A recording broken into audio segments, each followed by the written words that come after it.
चलिए अब हम अगली क्लास में बात करेंगे खरोष्ठी लिपि के ओरिजिन अर्थात उत्पत्ति को लेकर के, उसकी प्राचीनता को लेकर के। अलग अलग विद्वानों ने क्या उसके बारे में कहा है उसको जानने का प्रयास करेंगे। पिछली क्लास ब्राह्मी लिपि की उत्पत्ति से संबंधित थी, तो उसमें कभी कभी विदेशी उत्पत्ति का पूछ देता है। अगर 300 वर्ड में 250 वर्ड में पूछेगा या 250 जिसको आप 250 वर्ड कहते हैं, और यदि स्वदेशी और विदेशी दोनों पूछ ले तो समझ लेना कि वो फिर 500 वर्ड्स में चला जाएगा। ठीक है बच्चों, चलिए खरोष्ठी लिपि की उत्पत्ति संबंधी बातों को हम बात करते हैं। तो ये सामने आपको कुछ खरोष्ठी वर्ड दिख रहे हैं कि कैसे और जैसे ही लिखा है आप देख सकते हैं इसमें कि कैसे लिखा है। ये एक मिनट, थोड़ा सा कलर हम थोड़ा सा बदल लें।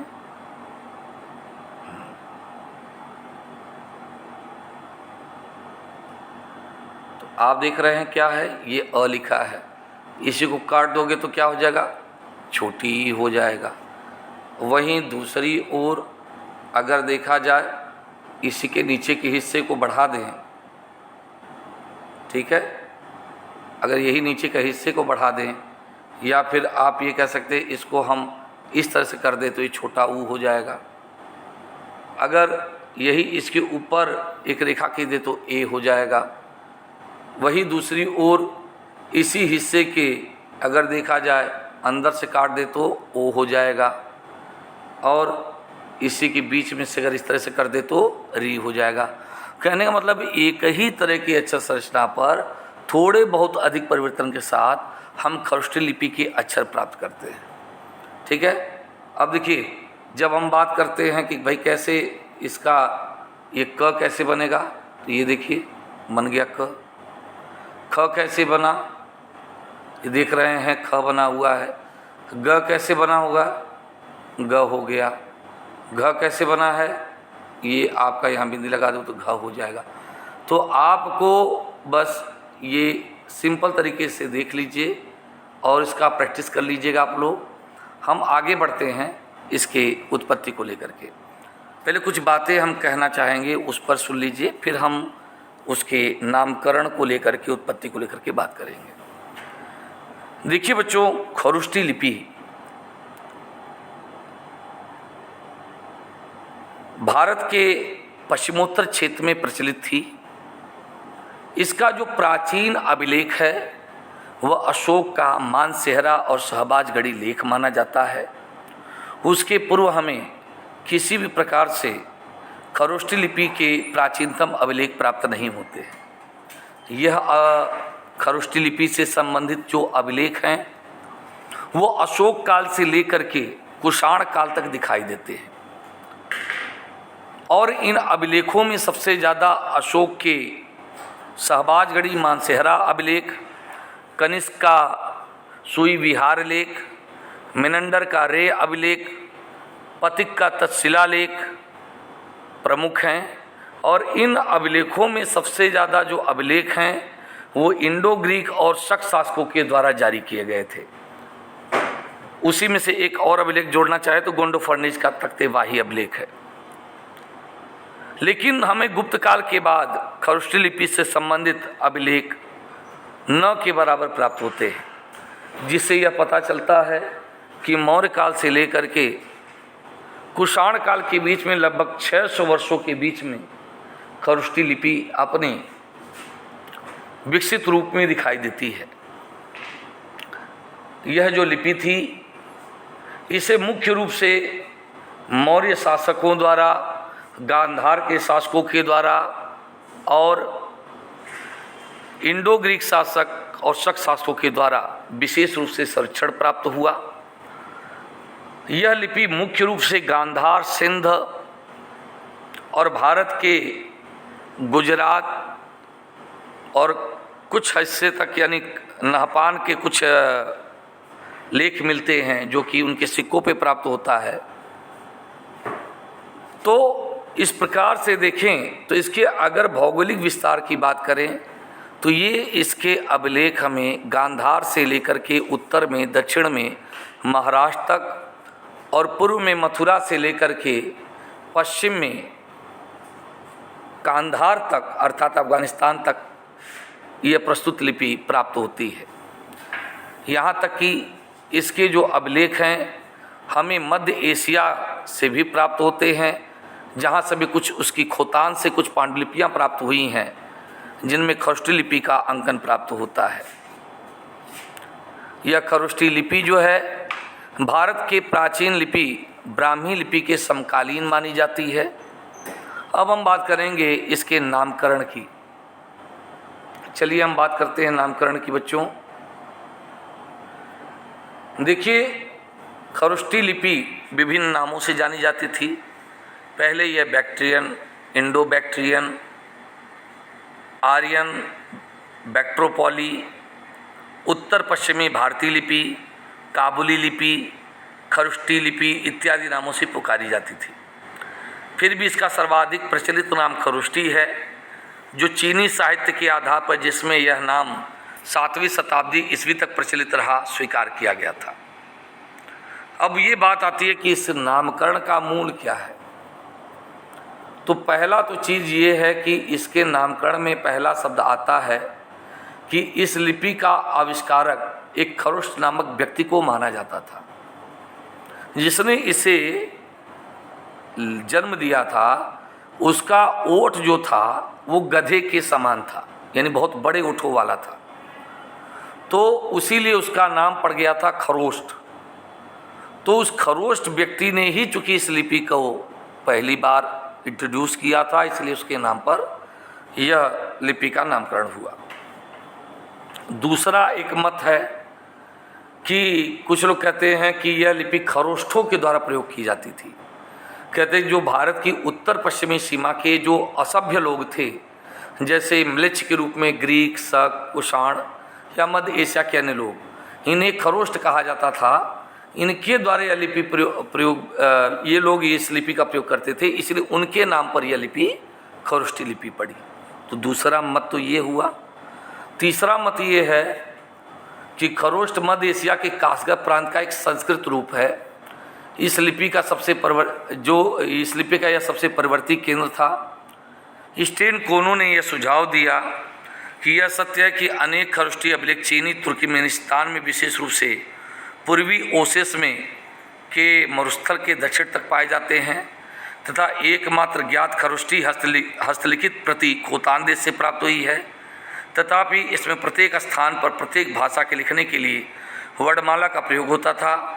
पहले से ही इसमें सोच लेना चाहिए कि तुर्कमेनिस्तान में यह भारतीय लोगों के द्वारा लाई गई होगी। अब अगर हम बात करें चौथी बात, ईरानी शब्द एक आता है खरोष्ठ यानी खरपोस्त, जिसका अर्थ होता है गधे की खाल। तो कुछ लोग कहते हैं कि गधे के खाल के ऊपर लिपि को लिखा जाता था, तो गधे के खाल को खरपोस्त कहते थे, इसलिए गधे पर खाल पर लिखे होने के कारण इस लिपि को खरोष्ठ लिपि कहा जाने लगा, या खरपोस्त लिपि या खरोष्ठ लिपि। तो आपको 4 बातें समझ में आई। एक तो खरोष्ठ नामक व्यक्ति, दूसरा खरोष्ठ जनजाति, तीसरा खोतान देश में प्रयुक्त चीनी तुर्कमेनिस्तान के लोगों के द्वारा प्रयुक्त लिपि, और चौथा खरपोस्त यानी गधे की खाल।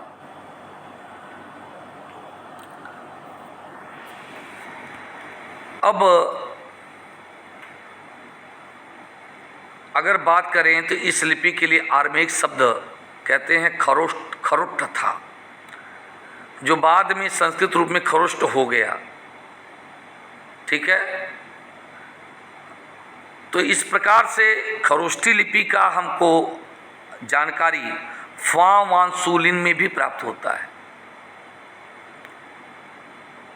यह एक 668 ईस्वी का चीनी ग्रंथ है, जिसके अनुसार लिपि का नाम इसलिए है क्योंकि इसका आविष्कारक नाम खरोष्ट था। तो यह अनुश्रुति एक कल्पना मात्र है, ठीक है, जिसकी पुष्टि संभव नहीं है। हम यह कह सकते हैं कि खरोष्ट एक संस्कृत खरोष्ट का ही प्राकृत रूप है, ठीक है, और ये खरोष्ठी वर्ण अनियमित रूप से बढ़ाए हुए थे, वक्र आकार के हैं, ये हिलते हुए गधे के ओठों की भांति दिखाई देते हैं। तो हो सकता है कि यही बाद में यही इसका उपनाम हो गया होगा। यानी गधे के ओट के समान लिपि, जो बाद में कालांतर में प्रचलित हो गया हो। लेकिन बहुत हद तक खरुष्ट नामक व्यक्ति को भी इसका श्रेय दिया जा सकता है। अब उत्पत्ति का सिद्धांत हम बात करें तो एक विदेशी है, दूसरा स्वदेशी है। विदेशी उत्पत्ति के सिद्धांत में आर्मेयिक उत्पत्ति का सिद्धांत आता है। खरुष्टी लिपि के मूल के विषय में सर्वाधिक प्रचलित धारणा यह है कि यह आर्मेयिक वर्णमाला से निकली है। इस मत के पक्ष में निम्नांकित तर्क उपस्थित किए जा सकते हैं। खरुष्टी और आर्मेयिक वर्णों की समानता, जैसे अधिकांश खरुष्टी वर्ण, ठीक है, आर्मेयिक लिपि के वर्णों से सरलतापूर्वक क्या करते हैं, सरलतापूर्वक देखा जाए तो निकाले जा सकते हैं। कुछ वर्ण असीरिया के बटखरों पर, बेबीलोनिया के ताबीजों के ऊपर, ठीक है ना, 2-3 वर्णों के लेख जो हैं तीमा अभिलेख से। तो ये जो अभिलेख है, इनमें जो वर्ण हैं वो कहीं न कहीं खरुष्टी लिपि से क्या रखते हैं, समानता रखते हैं। ठीक।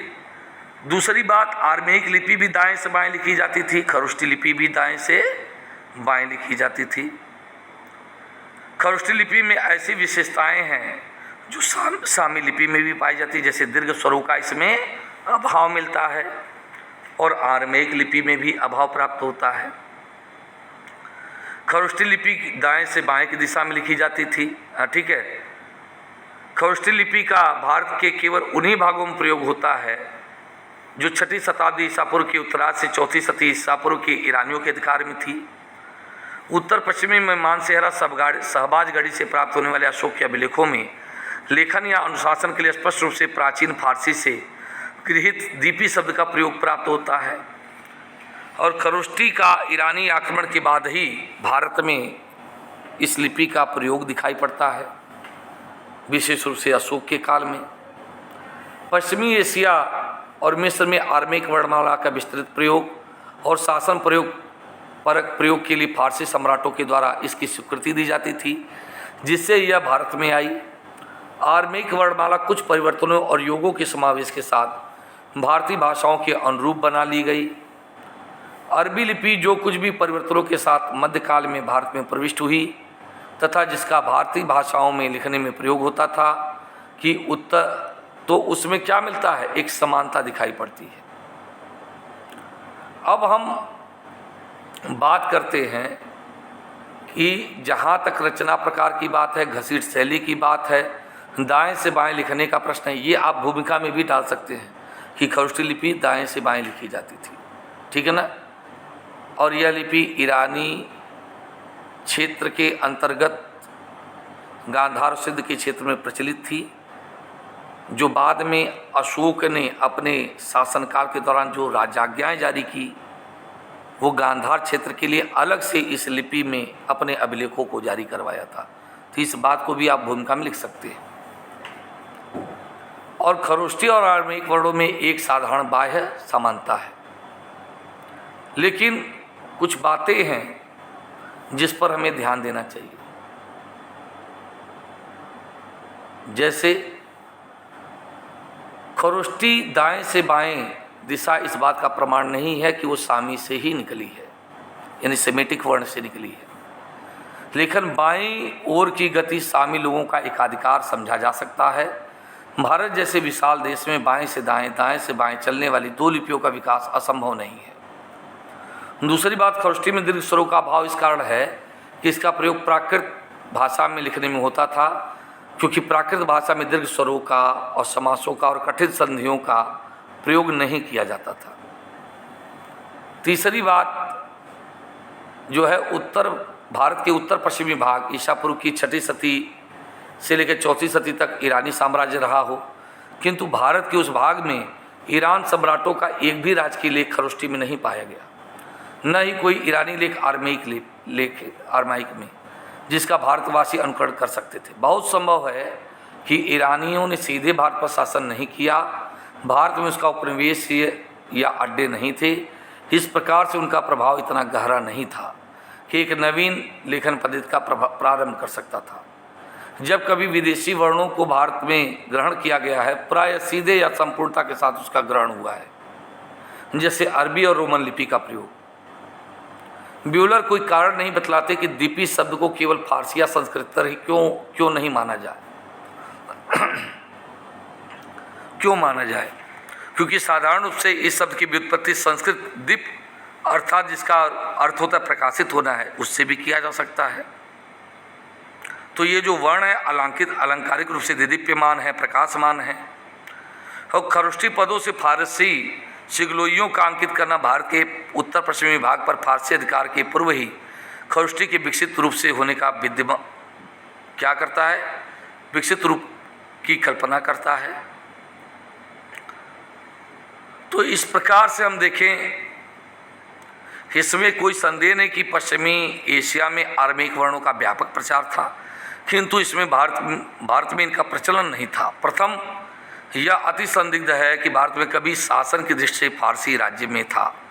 दूसरे, जैसा कि ऊपर निर्देश किया गया कि फारस के सम्राटों का आर्मेयिक में लिखा हुआ कोई भी लेख भारत में नहीं पाया जाता है। ऐसी परिस्थिति में भारतीय लोगों के द्वारा आर्मेयिक वर्णों के अनुकरण या ग्रहण करने का कोई अवसर या आवश्यकता नहीं प्रतीत होती है।